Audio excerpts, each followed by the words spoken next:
Boundless Spirit, pushing the limits of talk radio with Charlene Springer.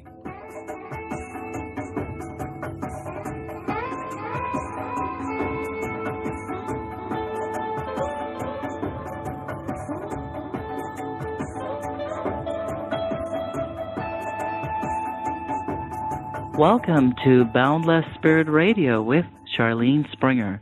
And we have as our awesome guest today, Dr. Heather Ann Harder.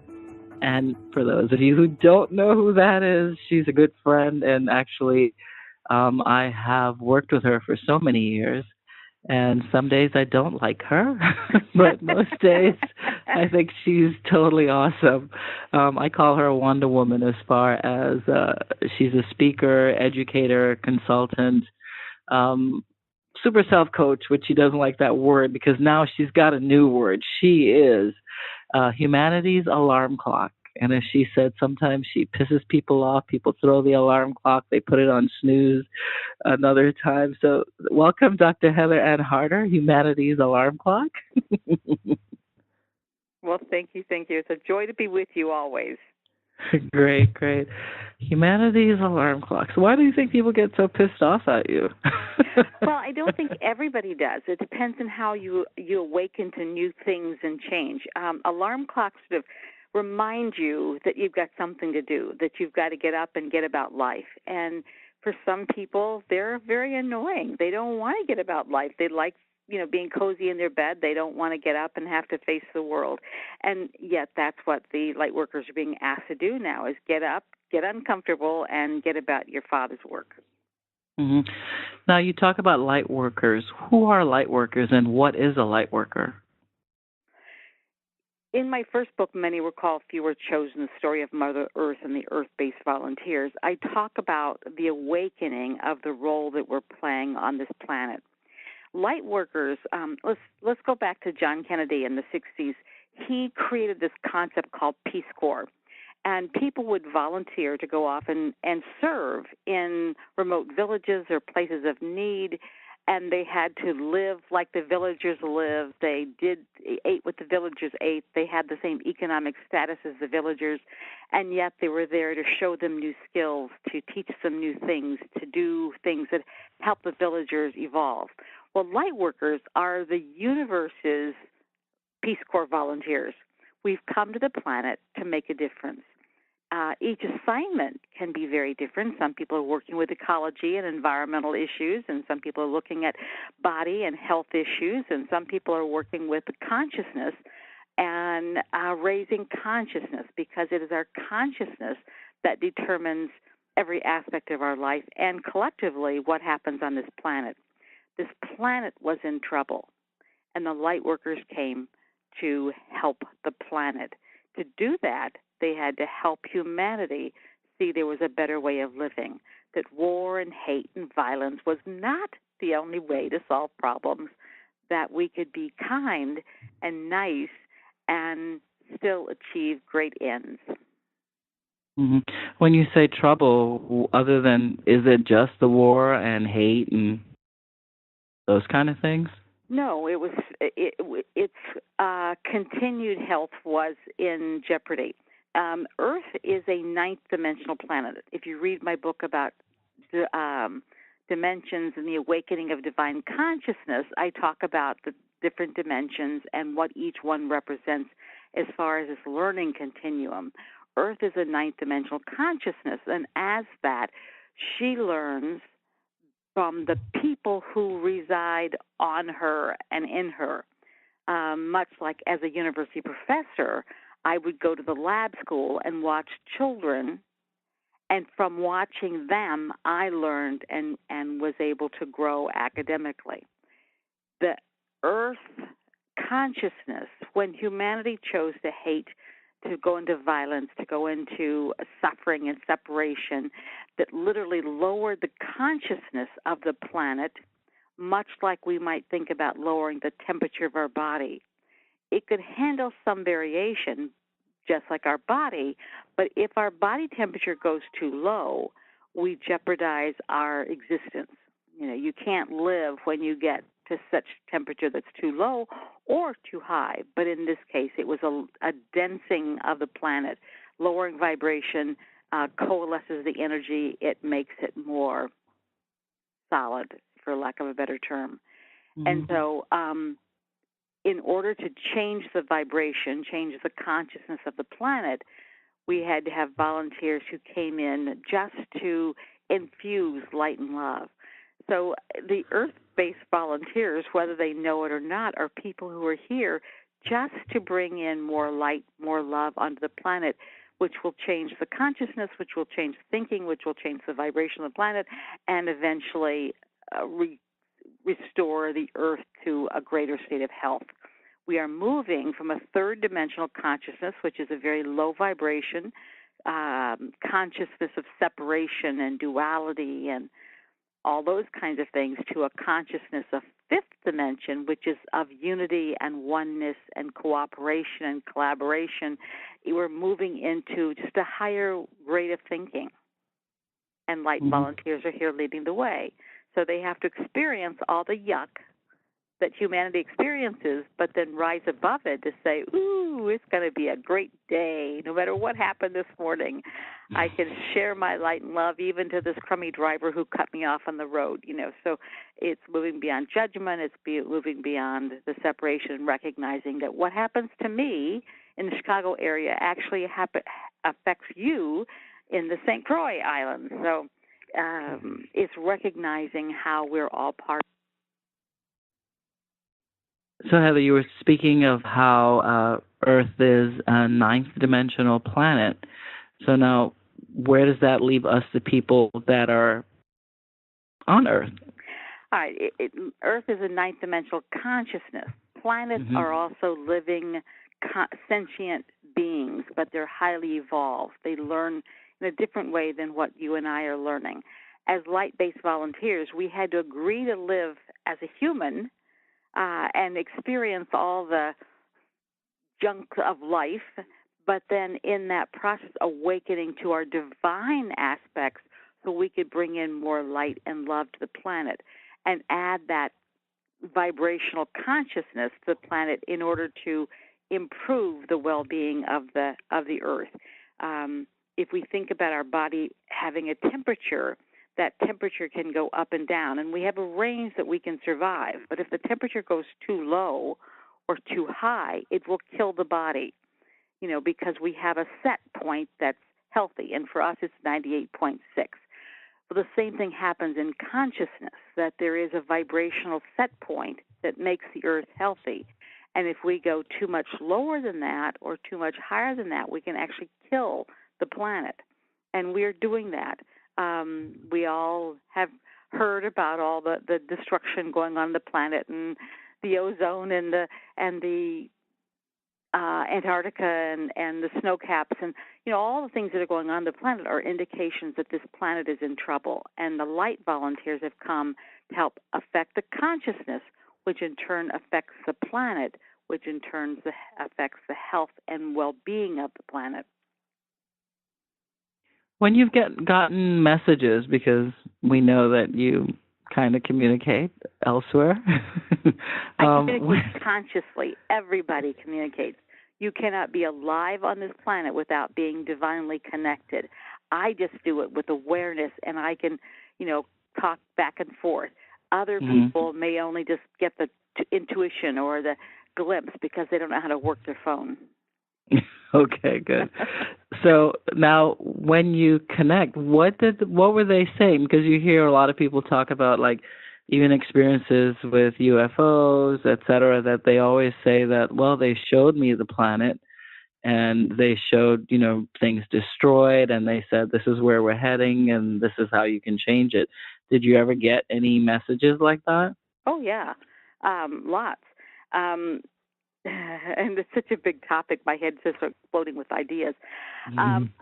First of all, the UFOs that you talked about, the aliens, are part of our cosmic family, and we are being prepared in order to go back into conscious connection or mindful awareness of this connection. When this planet became destructive, self-destructive, we started playing with nuclear weapons and other kinds of things that really have a much bigger impact than this planet was put in isolation so that we were not able to impact the destiny of other planets. So we were put in isolation. We were monitored, but now we're getting ready to move out of isolation and deal with the consequences of our action. When we detonate a nuclear weapon, we literally are using technology that splits the atom. And that sounds, fine and good for war, but an atom, it continues on. It's not the smallest unit of matter. And when we split that, it keeps going deeper and deeper and splitting deeper and deeper parts of existence, which we don't have a language for. But eventually, it literally rips the soul fabric of what we would call humans or living beings or planets, and it does tremendous destruction, way beyond what we see in the physical eye with Hiroshima or other places we've detonated nuclear weapons. And that was one of the reasons why there's a lot of intervention, there's a lot of watching now, is because we're not out of the woods. We're still doing stupid things. We have a government that still sees war as the way to solve problems. And as long as we're playing in those very dangerous areas, we're going to continue to be monitored and intervene, because they will not let this planet be destroyed. It's too special. This is a rare planet in that every thought you think becomes your reality. Every thought you think is a creation that you put into existence. When there's no two life experiences of the same, there's no two hair shafts the same, there's no two snowflakes the same, there's no two grass blades the same, that on this entire planet, there's no two things that are the same. That amount of diversity was incredible to create, and they just won't let it be destroyed. So at worst case scenario, humanity will be lifted off the planet, and the planet will be cleansed and restored. And I talk about that in Many Were Called. The Bible talks about in the twinkling of an eye, people will just disappear. And I've been shown how that will work, that you may be having dinner with 5 people, and one of them, you blink, and one of the people are gone, and you go, how did that happen? And all over the planet, in all kinds of groups, from the richest to the poorest, the most educated to the least educated, all around the world, there'll be people who disappear in the twinkling of an eye. When they return, and they can't say how long they'll be gone, it might be an hour, it might be 5 minutes, it might be 2 weeks, but because time is not a constant factor off the planet, so it's depending on the time fabric they move in and out of, it could be different in time experience. But when they come back, they'll all be wearing the same off-planet material. They'll all be carrying evidence of off-planet existence, and they'll all be having the same message, sort of the Jonah kind of repent, we're going to lose this area. And so it'll be the same message that we have to change our ways, and that will be the last warning that humanity gets. We're getting lots and lots of little warnings, but that will be the last universal warning before the planet is cleansed. And if the isn't that happening right now? Because people are disappearing in large numbers. Yes. For instance, you and I are being heard by a group of people. That group of people is your area of influence, my area of influence. But there's people in all kinds of pockets of influence all carrying the same message. Same message, different messengers that are speaking to different audiences. I spoke at a group in Ohio a few weeks ago, and the woman in the audience said, "You're saying exactly the same thing as person X, Y, and Z. He's just saying with a lot more scientific background." I said, "Well, I'm supposed to talk kindergarten spirituality. He can talk the scientific formulas. But it's all, what does the audience need to hear in order to get the message? And we're all speaking to that audience that we've come to awaken. And it's waking people up, that it's time to be kind, it's time to be nice, it's time to recognize that, diversity is just a word, that we really are all the same in our differences. Mm-hmm. Now, were there any other messages that you received? Charlene, I've been doing this for 30 years. there's tons and tons of things. Any recent messages that we should really pay attention to? Well, when I first began this process back, 30 plus years ago, which seems an eternity and also a flash, I really wanted to help save everybody. We had to do this now because this is real stuff. And I came from academia. I was a university professor, being really normal. But when I started to get these messages, as you're calling them, it resonated with such triggers that I got to do something now.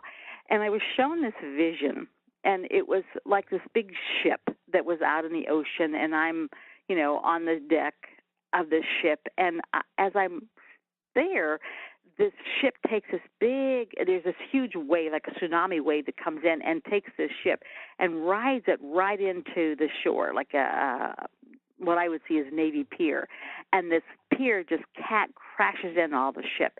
And instantly I know that all the people down below are dead, that they've all been destroyed. And my heart just sinks, and I'm in this vision. I'm just, why didn't you let me tell them? Why didn't you let me warn them? Why didn't you let me save them? And they said, I heard this voice then that was just resonating through my soul, saying, don't you know that those who have eyes to see will be shown, and those that have ears to hear will be told, and people will be exactly where they want to be, doing exactly what they want to do. And I thought, wow, that it's not about telling them the messages or giving the information. It's about teaching people to hear and follow their own heart. That they'll get the guidance, but if they don't trust it, if they don't recognize it, they won't be where they need to be in safety. And so that's when my message shifted, and from, telling people the messages I was getting to trust your heart, and giving people evidence of the power of trusting who they are and the amazing beings that they are.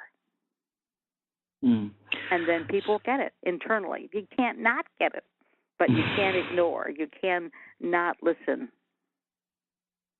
And how's that working for all of us that are not listening? Well, I make up these words because we don't have a language for this, and so I just make up words that seem to fit. But I see cosmic constipation as one of the biggest problems on the planet right now. People are just holding on. They won't let go. They will not move in with this new energy because it challenges all your old beliefs. It challenges all your old thoughts. It makes you look at things you don't want to look at. And it makes you be responsible for yourself, and so much easier to blame someone else. It's so much easier to say, well, it's my mother's fault because she didn't, breastfeed me.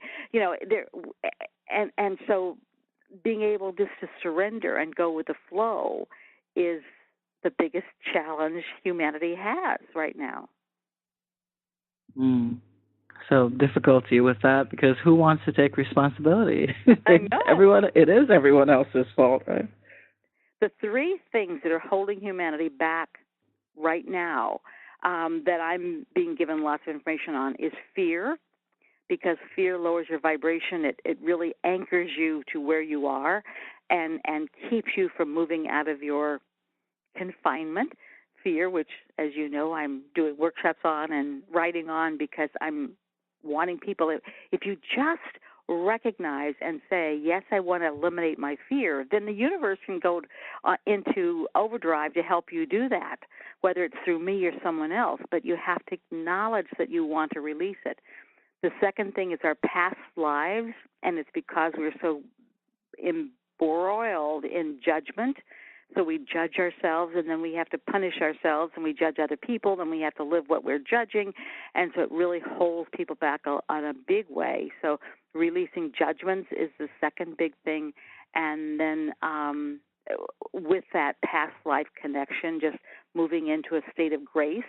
Grace says you don't need to go through it all again. You just have to allow yourself to learn the lesson without, having to motor it out. So the state of grace can dissipate your past life connections and past life obligations and then judgment frees you from those kinds of attachments. Because the judgments are powerful. It's a creation. We do it. We've been taught how to judge. Every commercial teaches us how to judge. But really, that judgment is extremely important. Whether you're judging rich people or people of color or all kinds of things, it's just really, really, really destructive. Mm-hmm. Yeah. And what's the third? The third is judgment, or? Well, it's judgment, past life, and fear. Yeah. Wow. Those are the three biggest right now that's tethering humanity to a lower consciousness. Uh-huh. So how do you, well, again, so let's go back to like what you call light workers are.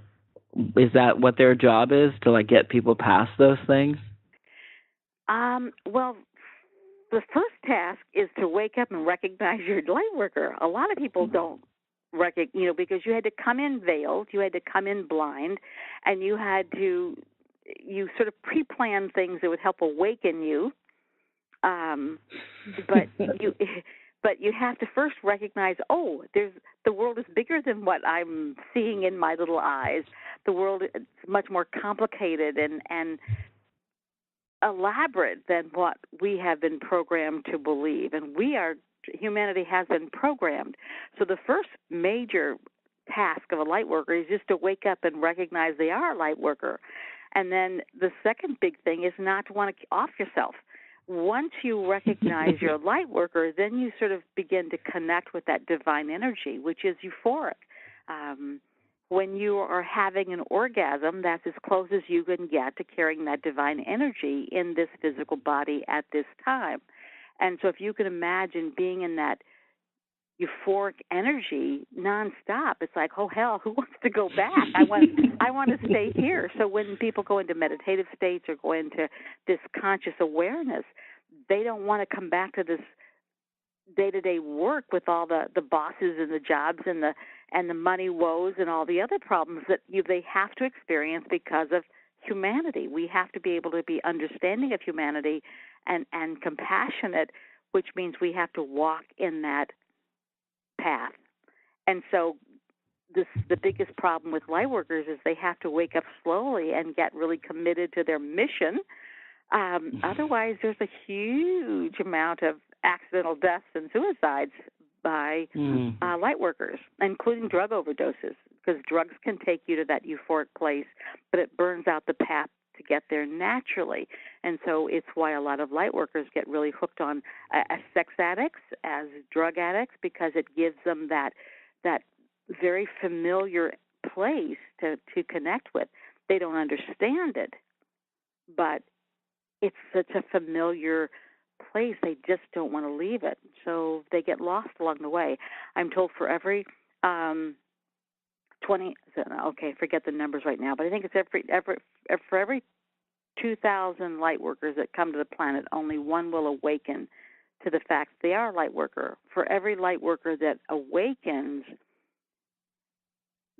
for every 20,000 light workers, I forget the numbers now because it's been a long time, but for every 20,000 light workers who awaken, only one will survive to fulfill their mission. Wow. So it's astronomically low numbers. Do you think it's changed? Because you talked about it being a while ago.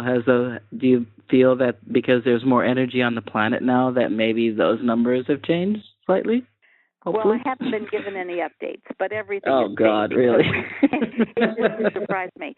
But we're also getting a lot more opposition. We're getting a lot more pushback from those who don't want the planet to awaken. This is a planet of choice, and free will is the law of this planet. It's why we have this unlimited range of choices in every direction. In order to have choice, you have to have options. So just as you can choose the light, you have to be able to choose a path of lesser lights or I don't want to call it darkness, but, you have to be able to choose not light. And so there are those who are in power when you're in this shadow state. and they don't want to give up their power.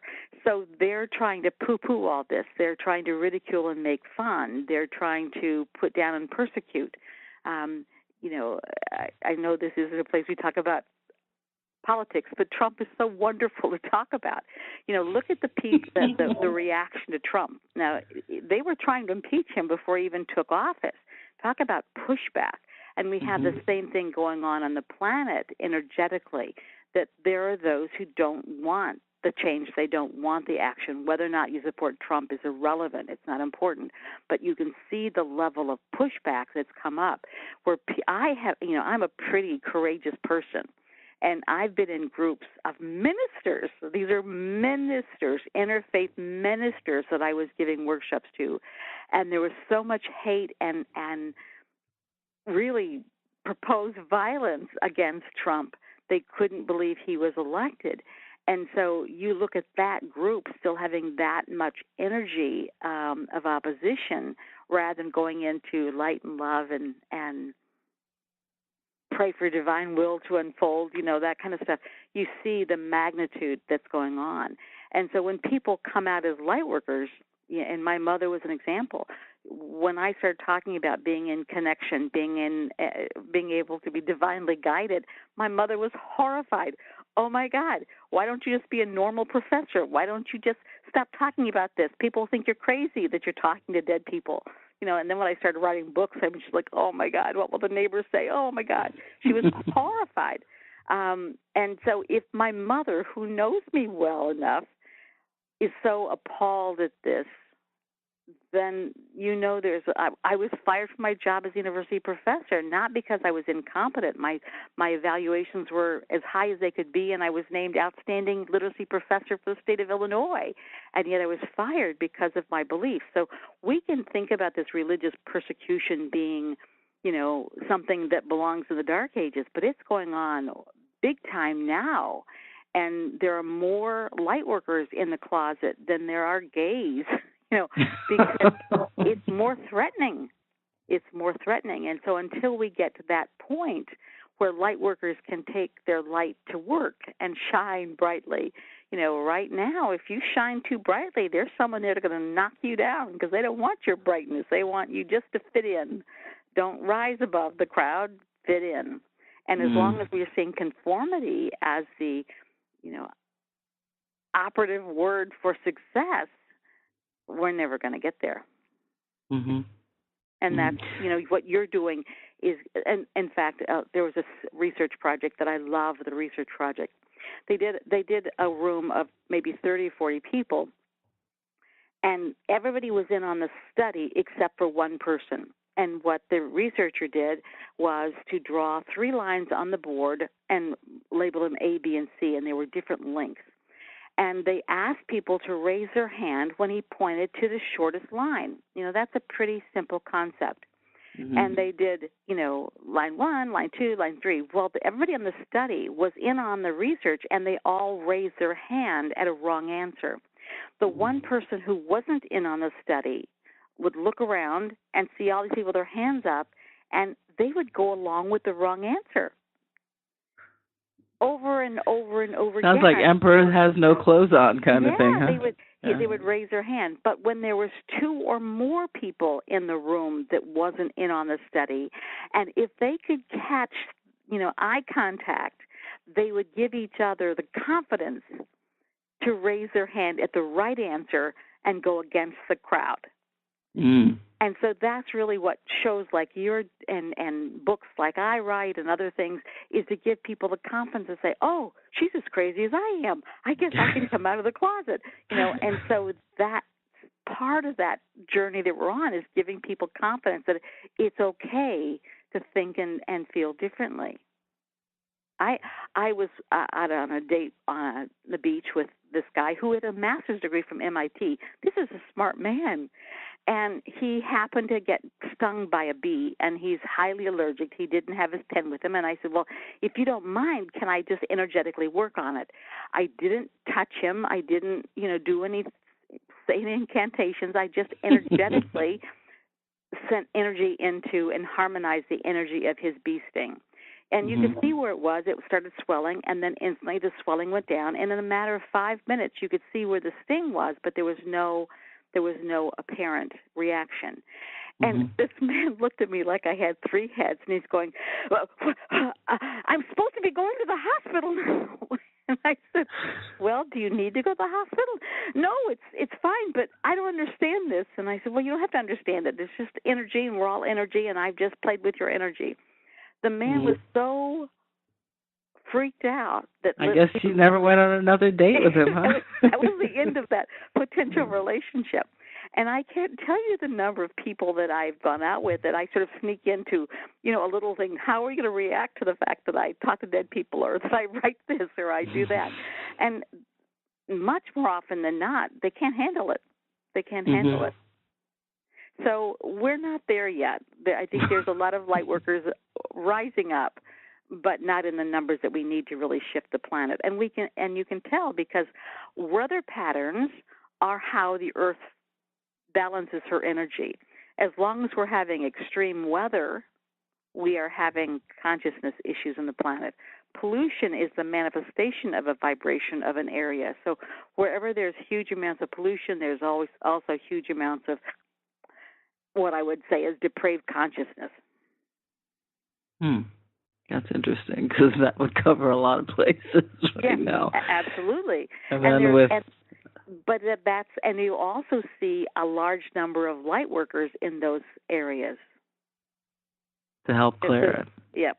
So you think about where the huge earth changes have occurred, and then what's going on in those areas, and there's always light issues there.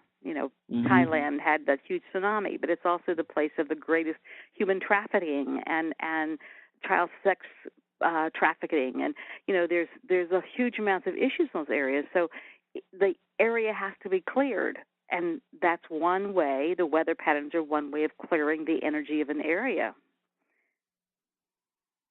That would make sense. So now, Heather, how did you get into all this? Were you a child and one day you had a vision? Did you die? What happened to you? Yeah. Was I born with a veil?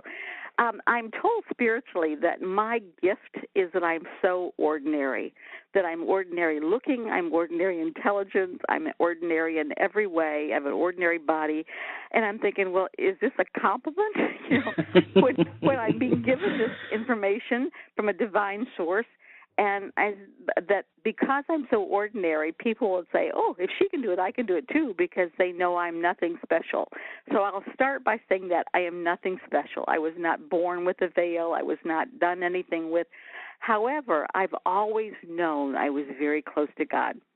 Even as a child, when I would go out to play and come in, I would always be covered with dirt. I tend to spot easy. Even my dry cleaner say, how do you do this with all the spots and stuff? But even as a young child of 2 or 3, I would tell my mother, and she'd say, how does your friend stay clean and you're filthy? And I said, oh, God just puts the dirt on me.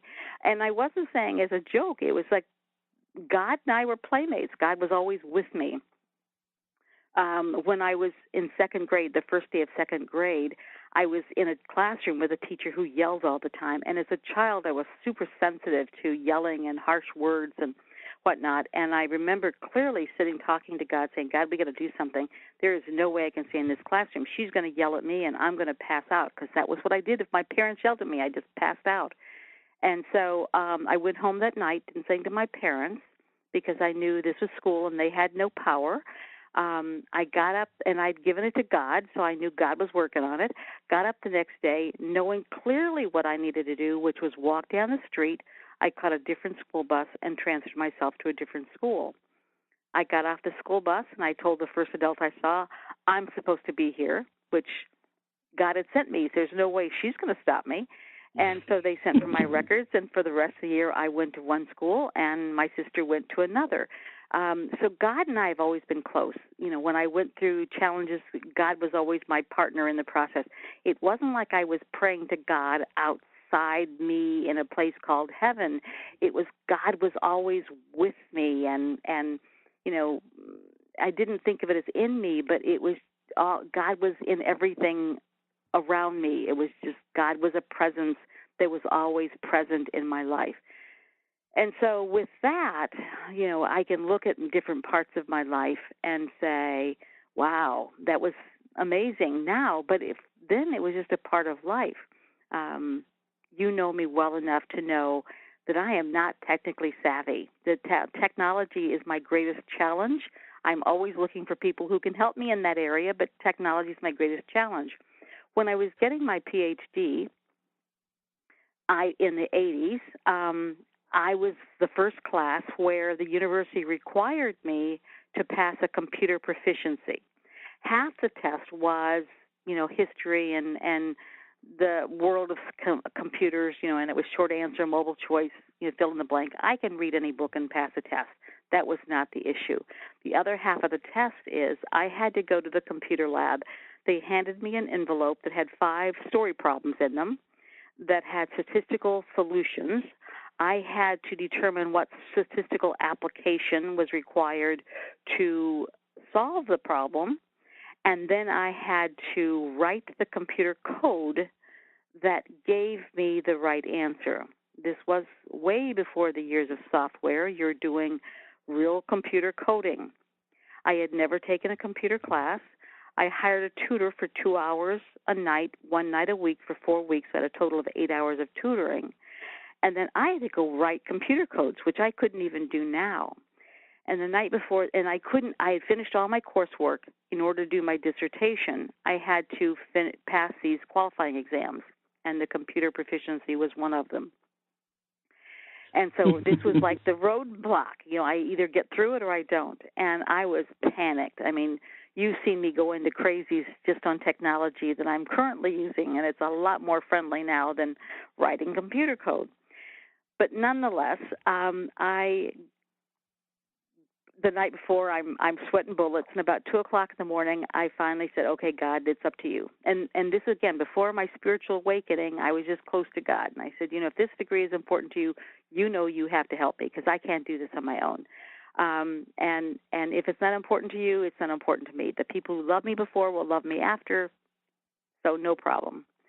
And with that, this tremendous peace came over me, and I went to bed and got up the next day, went and took the computer test, got to the computer lab. They handed me the envelope, and I have no conscious memory of anything until I get my scores back days later, and I've passed the test. And I think, whoa, that's cool. But again, I'm not doing direct communication. I'm just close to God. But I knew a miracle had been happened. While I was in my PhD program, the university also gives you free therapy. And as a grad student, I got the real doctors. Undergraduates got the people who are trained to be therapists. I got the real deal. And so and I thought, since it's free, why not take advantage of it? And so I was going to therapy for stress management and whatnot. And so she starts introducing me to progressive relaxation and various things, and I borrowed some tapes from her with Jonathan Parker, who I dearly love, and that was really the beginning of my spiritual awakening. With that awareness and with the meditation and the tapes, I began to recognize, there's more to this life, and get my own little flashes of insight. And so it was really after I finished my PhD that I began doing direct communication and being conscious of the connection. Everybody's connected. You can't be alive without it, but not everybody's conscious of it. Not everyone can, do the controls. And so, now, what was that like to have that first communication with someone who's crossed over? Well, first of all, in my book, Interdimensional Communication, and my therapy is writing, so my book sort of parallel the journey that I've taken spiritually. So with Many Were Called, it was what the hell's going on here? This cannot be a stairway to no place. I want truth. I want to know how it works. And then the awareness and the remembrance of the journey that we're on. That was profound. And then with that came the awareness of consciously connecting. And so in interdimensional communication, I write about what I was doing to get ready to communicate, and then realizing that in the getting ready, I was already communicating. And so then it was like, oh, I've been doing this my whole life, but I didn't know it. I didn't recognize it. And so with the awareness then came the conscious manipulation of it. I could communicate with, because everything in God's world has consciousness. The trees have consciousness. The minerals have consciousness. When the Native Americans talk about the spirit of the trees or the spirit of the stones or the stone people, all of that is very true. And so when I began to awaken, I communicated with consciousnesses beyond my imagination. I was laying on the beach in Hawaii at one point in time, and the beach is telling me the history of the island and all the things going on. And I'm thinking, I'm losing it. I'm really losing it. This is too bizarre. And then, again, communicating with those who've passed over is just another part of that. I don't call myself a medium. I don't call myself a psychic. I don't call myself anything because words limit it. But as you awaken, you have all of it. That's interesting. Wow.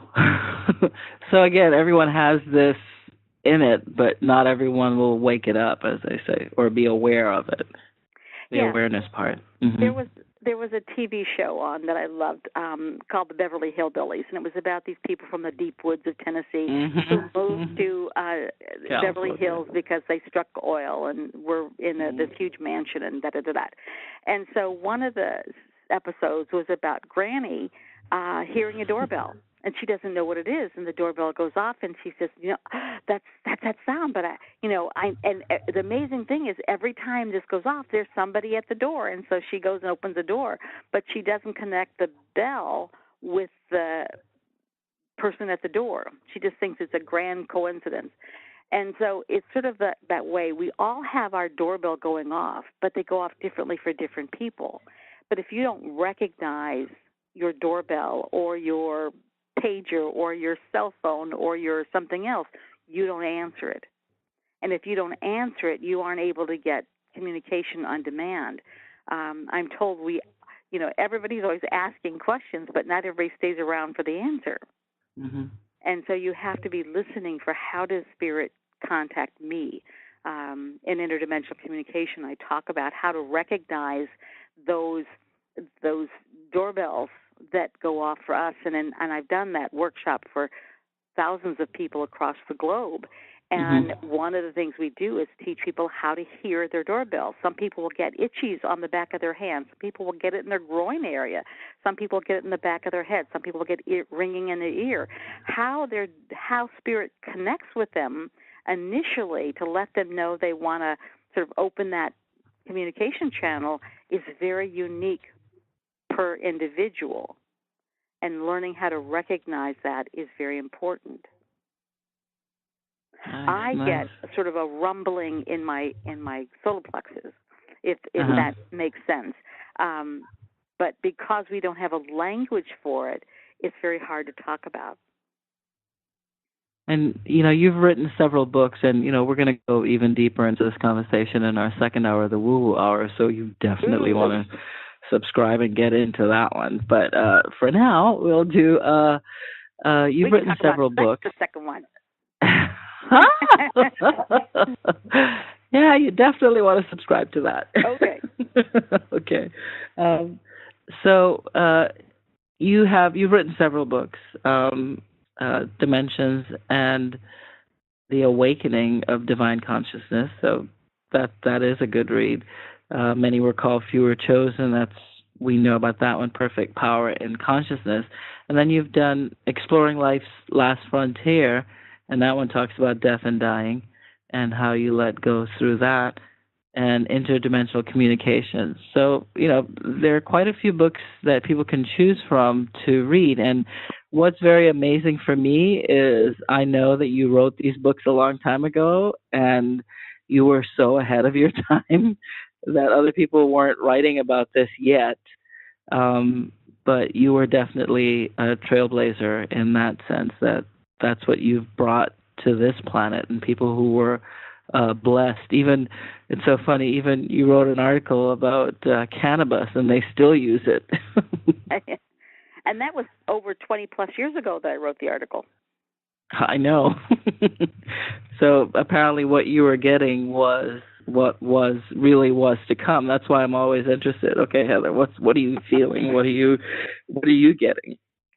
Well, first of all, I would invite your listeners to go to my website, www.heatherharder.com, and sign up for my updates and newsletters and whatnot, because then you can get the information directly. And forgive my website, because, again, I'm not technically advantaged, so it's not the perfect thing. But nonetheless, you can sign up for the newsletter for that. And that each book was written for a specific purpose. At the time, I didn't know that I fully understood it. For instance, you mentioned Exploring Life's Last Frontier. I wrote that when I was going through the death of my friend's daughter, my coworker at the university, and my mother, and I'm getting all this information of what's going on with them and their death, in their dying process. And that was my therapy, to write, sort of what I was getting. And then, lo and behold, it becomes a book. And I was told that because we so misunderstand the nature of life, we also misunderstand the nature of death, and we have programmed ourselves to feel that mourning the death of a loved one is the respectful thing to do, when it actually is much harder on the person when you mourn them. It's much harder on you, and it really brings the energy of the planet down. And that at that time, we're going to go through a lot of experiences, and we'll have lots of people dying in mass, and that we needed to have that book out that helped people understand the process. Well, now, at the time, it was like, what would dying in mass? What do you mean? But now with tsunamis and, earthquakes and, various things where we're seeing thousands of people die in a flash, we recognize that, oh, yeah, this is what's happening on the planet. But understanding death allows us to move into it without grief, without resistance. And pain, even emotional pain, is always a manifestation of the resistance. I know, because death is a tricky one for a lot of people. Yeah. They expect it. They don't think that it can be a beautiful thing, the transition in, etc. Well, and it's like if I don't miss them, then it's like I didn't love them. And so there's a lot of peer pressure to mourn the passing, and the books tell us, it's a typical 2-year process, and that's all baloney. That's humanity's creation, and we have the right to create, but you don't have to go along with it, because it's not true. You can love someone with all your heart and rejoice at their graduation. You may miss them, but it doesn't mean they're out of your life. It just means you can't hug them. I know. Yeah. Yeah, we can't hug them. But I get it, because you helped me through my partner's transitioning. So that was very good. Thank you. And Thank you. I've got a new book that I'm working on now called How to Die, and it really is about, we have made the death process so miserable, when in truth it's just about stepping out of your physical body and moving on. And so once we understand the death process, then we can understand the letting go process, and we can choose to die at will, without suicide, without mechanical intervention, without, doing anything that creates a self-intention suicide, but just saying, okay, my job is done. My body, spirit, soul are all in alignment with this, and so now I'm going to choose to turn off my life force. And it will be as simple as that. And I've coached several people through the death process, and literally it's as simple as drawing your last breath on intention. It's an amazingly beautiful experience. I'm honored whenever I get to be at someone's death experience, but it's, we're still not able to accept it with that kind of graciousness. Well, you really have to probably do a disclaimer for that book, because when people see all the stuff that's going on the planet, they go, I don't think I want to be here anymore. But see, you can't die on demand unless your higher self allows it. No, okay. So you may say, I'm done with this shit, and your soul's going, no, you're not. No, you're not. So if you've got a pulse, you've still got lessons. But when you finish the lessons, then and you'll know it. You'll know when it's done. And a lot of people, that's when they start having body breakdowns and they start getting sick, and they create this incredible drama and trauma around their death in order so other people will let them die. You know, they don't want to cause pain to the other people, so they create a lot of stuff. So people go, well, they'll be better off dead. Well, that's when they get permission to leave the planet, and then that's when they die. But you don't have to have that. If the people around them go, okay, it's time, and let them go, and then the people who are dying go, okay, it's time, I'm going to go now, and they pass. It'll be a completely different experience, and that's where we're moving to. We'll die on demand. Okay, Heather. What else? Any more? Because you also do some audio, like cassettes from some of the workshops that you've done. Right. Well, you also offer that. It's like the books. I have a lot of books that are going to be coming out this year.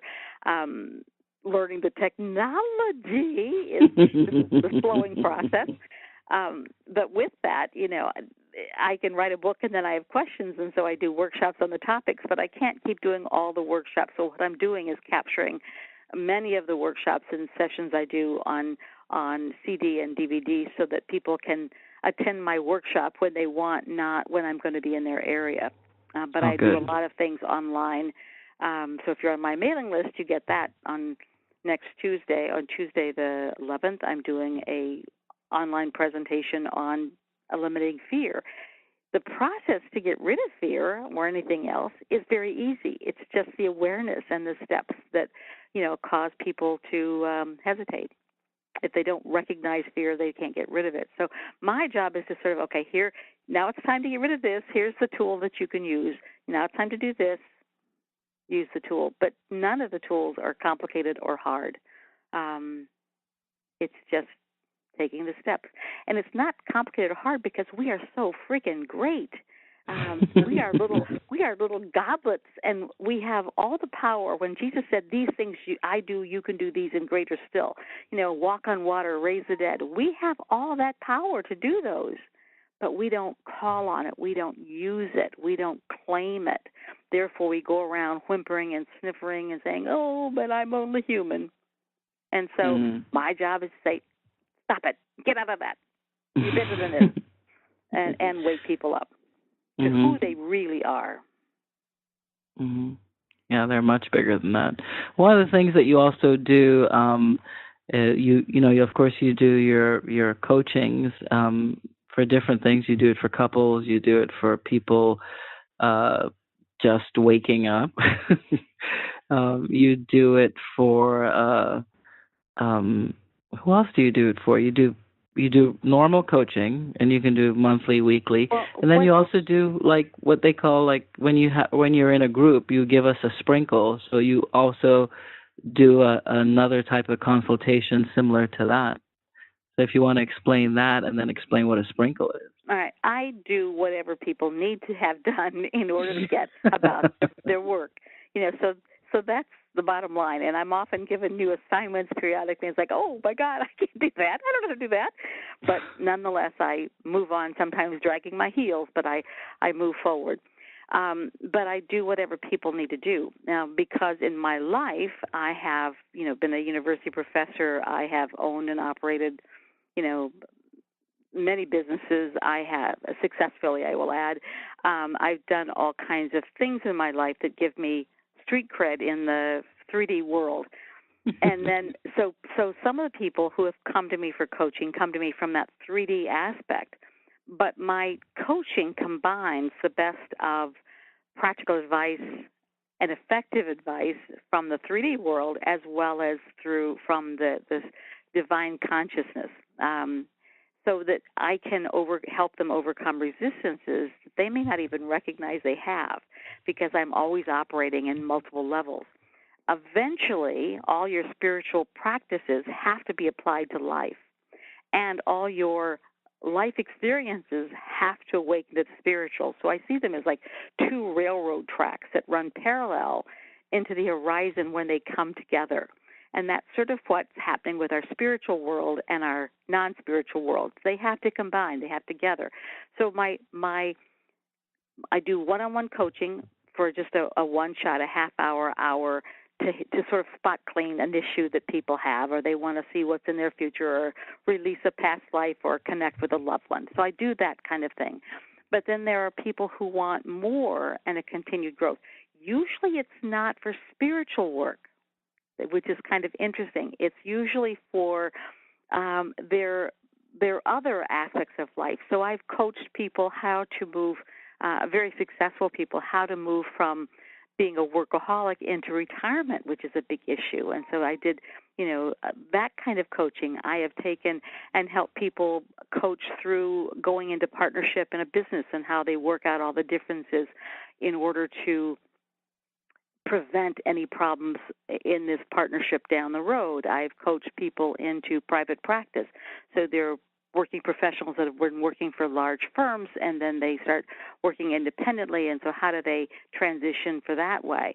And so the coaching I do is all kinds because people have all kinds of needs. Mm-hmm. But it combines all the best of physical and all the best of divine, and which is what I call the universe. There's a super consciousness or a divine consciousness that holds all information, all things that reside there. So if I'm working with person A, for instance, if I'm working with you, I'm working with you at a physical level, but I'm also connected to the divine consciousness, and you're connected to those guides and spirits and helpers that work with you, and then so we get access to information from lots and lots of ways. And I can view what you're experiencing when I guide you through experiences and help you see things and do things that you might not otherwise see or do, and get rid of the roadblocks. Yes, you do that well, Heather. Using you as an example, I won't say the assignment, but when I give you an assignment, there's often that emotional, oh hell no, I'm not doing that. That's silly, But that's often a huge indicator when I'm working with a client that this is really important for them. And then once they break through that, they will make huge progress. But I've also had clients when they get to those hard places, they don't want to break through, and then that's when they leave coaching, which is a choice. It's free will. Everybody gets to do life the way they want. My job is just to help you move through it. Speaking of jobs, you've had so many different things in your life, and one of the things that, as I say, the universe did to you was you actually ran for president many years ago. I did. What were you thinking? I'm like Buddha who lived 500 lifetimes under the banyan tree. I'm never just doing one thing. I've got many, many things going simultaneously, and running for president was something that really consumed a large part of my life for 10 years. I had always laughingly said, "Oh, I'm going to run for president," but when I said it one day in the early 90s or late 80s.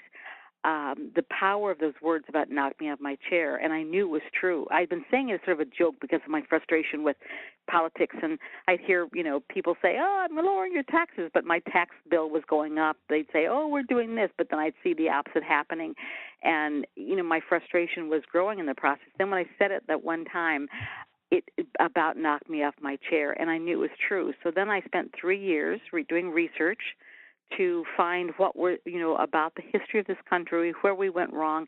And when I say doing research, I mean I'm getting it spiritually. I've had conversations with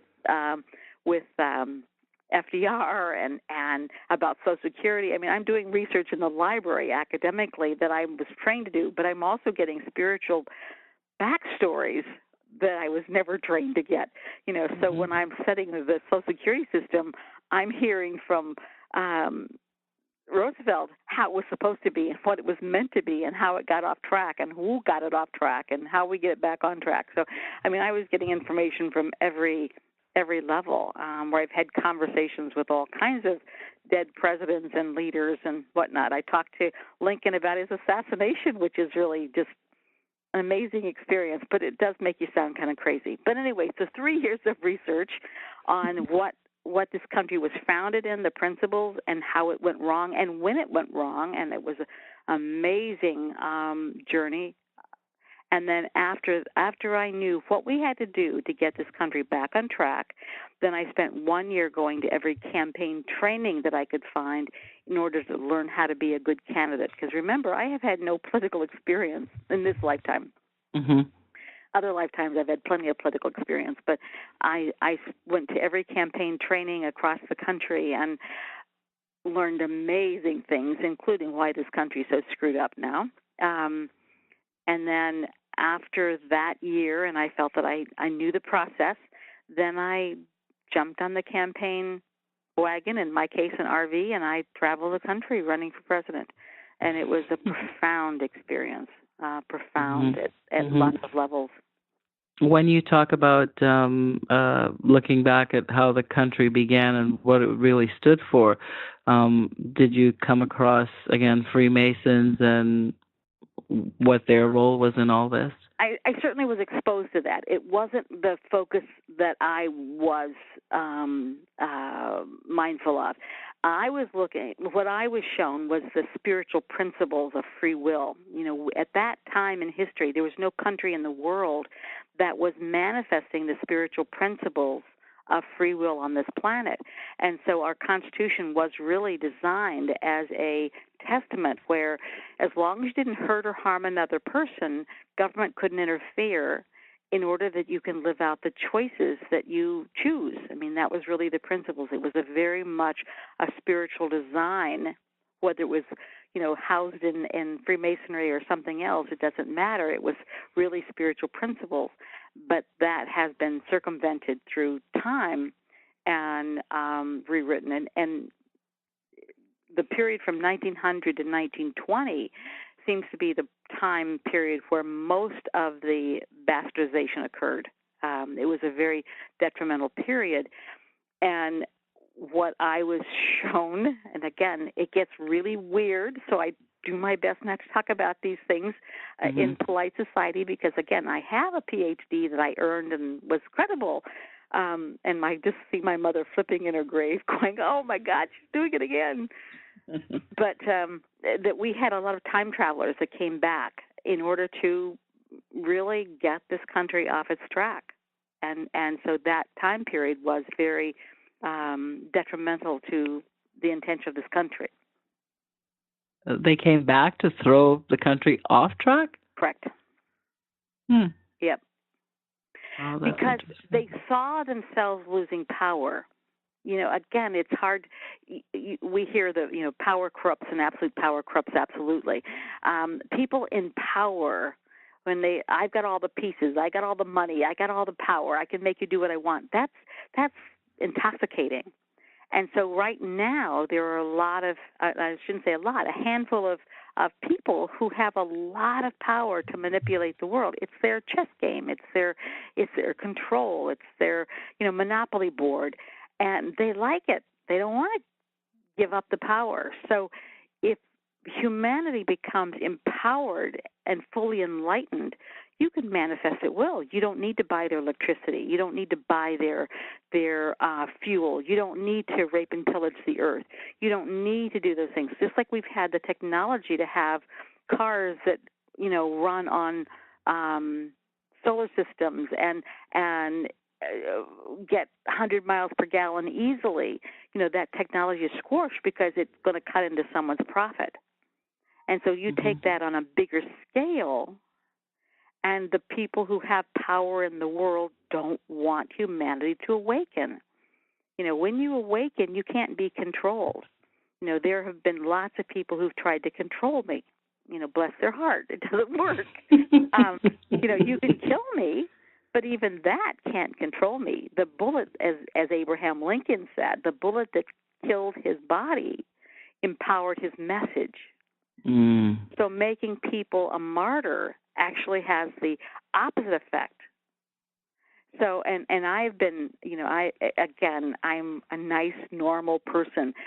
For 20 plus years, I owned 4 child care centers. When I was running for office, I had someone put a garbage bag, one of those big black 30-gallon or bigger garbage bags full of pot on my daycare center steps. I called the police. I had the police come and take it away, and they verified it was pot.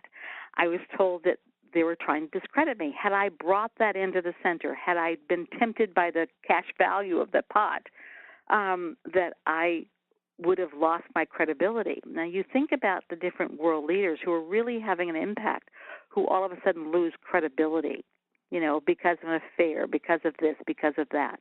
Those are not accidents. Those are distractions. Those are, taking our power away. So we have to look beyond that.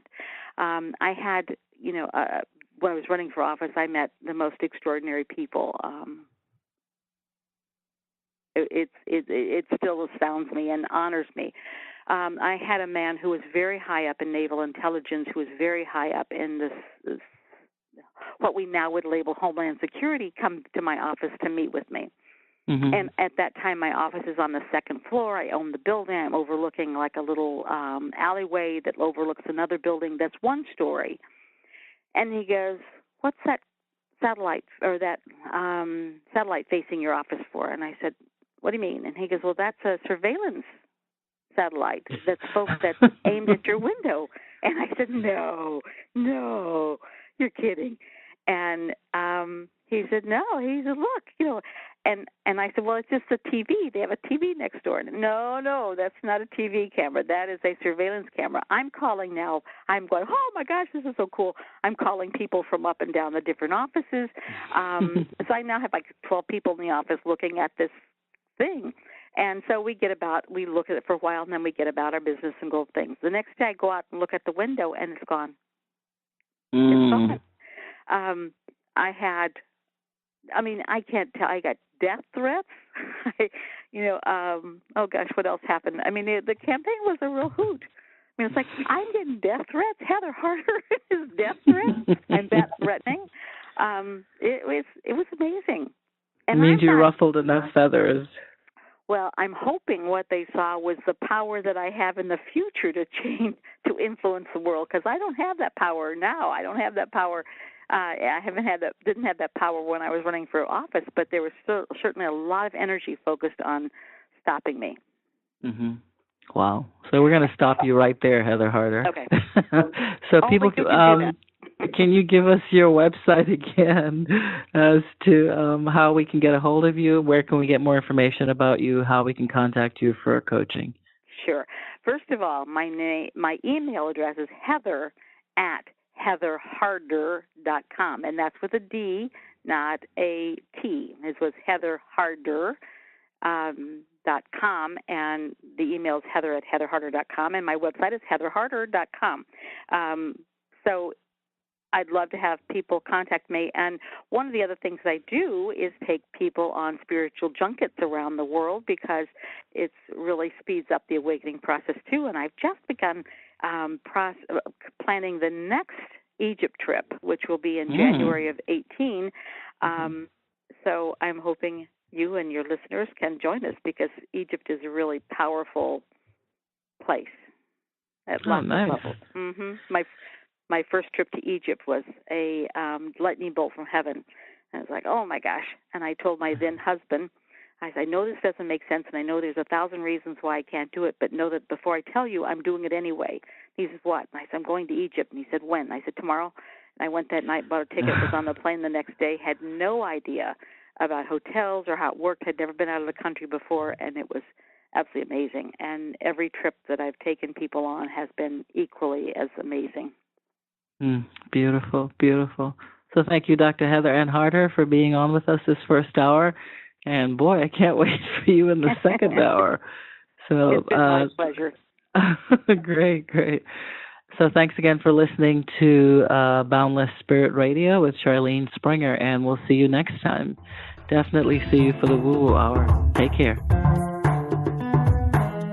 Boundless Spirit goes off the rails. Next up in our members-only segment, the Woo Woo Hour.